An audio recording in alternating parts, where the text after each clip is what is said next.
petite, je n'étais pas grande, mis à part ça. J'étais quelqu'un de très sportif, de très souriante, je faisais souvent le clown. J'aimais la nature, mes parents habitaient à la campagne et j'adorais les grands espaces, je me prenais pour une aventurière. Je partais dans la forêt avec mes amis, faire des cabanes ou faire des circuits en vélo. Bref, une vraie petite paysanne. Parce que je faisais le jardin aussi avec mon arrière-grand-mère qui avait une ferme et je rêvais de devenir un jour fermière.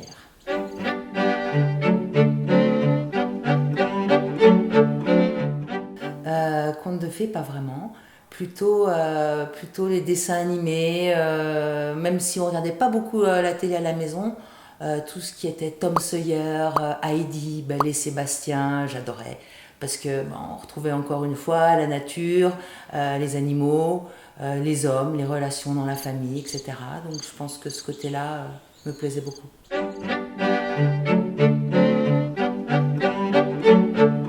Princesse rebelle, je trouve que ce sont deux mots qui se marient très très bien parce qu'en fait ils viennent s'atténuer. Le côté rebelle vient donner au côté princesse un côté un petit peu plus dynamique, un peu plus audacieux. Et le côté princesse vient donner au côté rebelle un côté plus doux, plus féminin.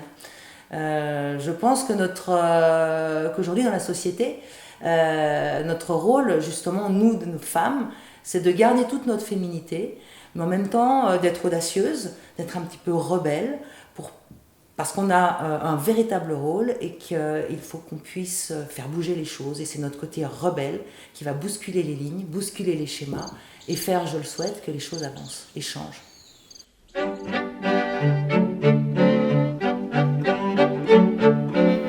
Pour moi, la plus belle des valeurs, enfin pour moi, hein, encore une fois je parle pour moi, c'est d'être en accord avec soi-même. Cela, il faut être juste avec soi, juste avec les autres et être humble. À partir de là, quand on est juste avec soi, juste avec les autres, tout est permis, tout est ouvert.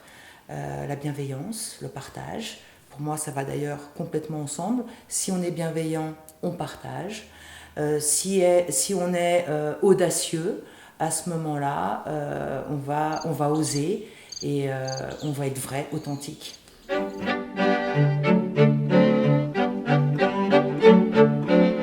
Nous marchons complètement sur la tête, ça c'est certain.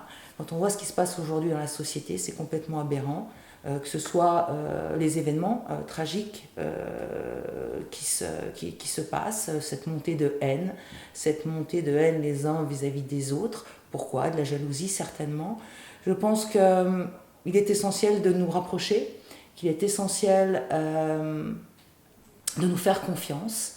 Et puis, je pousse un coup de gueule, mais en même temps, je suis pleine d'espoir. Parce qu'on sent qu'il y a des tas de choses qui se passent au niveau écologique, au niveau justement du regroupement des différentes religions qui s'unissent pour lutter contre quelque chose, au niveau des associations dans les villes, etc. Donc il y a plein d'espoir. Il faut simplement, à mon avis, qu'on travaille encore plus tous ensemble pour y arriver. Oui, j'ai envie de pousser des coups de gueule tous les jours. Mais ça va peut-être faire avancer les choses.